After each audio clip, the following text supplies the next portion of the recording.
ತಾನೆ ಭಯಾಂಗ ಇದು ಮಾಡ್ತಿರೋದು.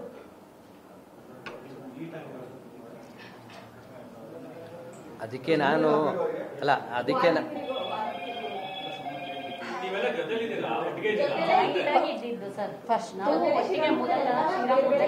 ಮೊದಲು ಇದ್ದಿದ್ದು 10 ವರ್ಷದಿಂದ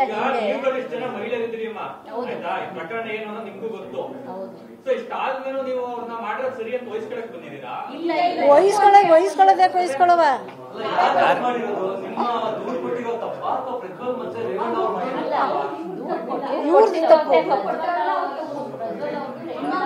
ತಪ್ಪಿಲ್ಲ ಯಾವ್ದು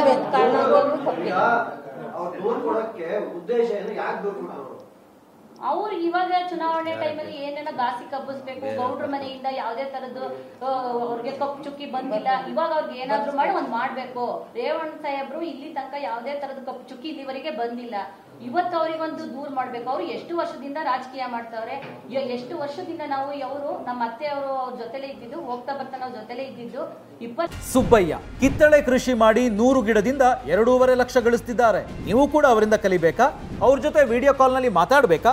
ಈಗಲೇ ಫ್ರೀಡಮ್ ಆಪ್ ಡೌನ್ಲೋಡ್ ಮಾಡಿ.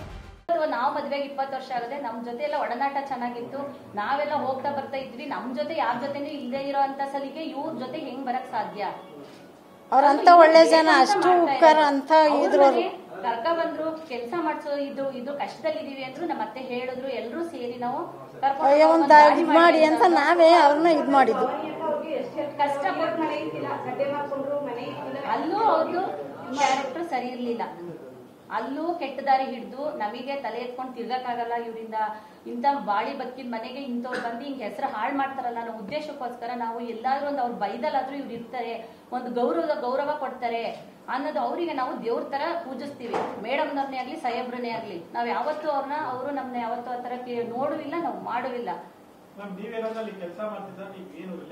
ನಾವು ರಿಲೇಟಿವ್ಸ್ ಅವ್ರು ಓದಿರ್ತೀನಿ. ನಾವು ಅಲ್ಲೂ ಇದ್ದೀನಿ. ನಾನು ಇವಾಗ ಮೇಡಮ್ ಜೊತೆ ಆಪರೇಷನ್ ಆದಾಗ 3 ತಿಂಗಳು ಜೊತೆಲೇ ಇದ್ದೀನಿ. ಕೆಲಸ ಮಾಡ್ತಿರ್ಲಿಲ್ಲ, ಹೋಗ್ತಾ ಬರ್ತಾ ಇದ್ವಿ. ಅವ್ರು ಯಾವ್ದೇ ತರದ ಆರೋಪನೋ ಅಂತ ಮನುಷ್ಯರೇ ಅಲ್ಲ ಅಂತ ದೇವ್ರಂತ ಮನುಷ್ಯರು ನೋಡಿದೀವಿ. ಆದ್ರೆ ಈಗ ಗಾಸಿಪು ಇವಾಗ ಏನು ಅಂದ್ರೆ ಗ್ರಾಫಿಕ್ ಏನ್ ಬೇಕಾದ್ರೂ ಮಾಡ್ಬೋದು. ಅದು ಪ್ರಾಮಾಣಿಕವಾಗಿ ಹೇಳ್ಬೇಕು ಅಂದ್ರೆ ರೇವಣ್ಣ ಸಾಹೇಬ್ರು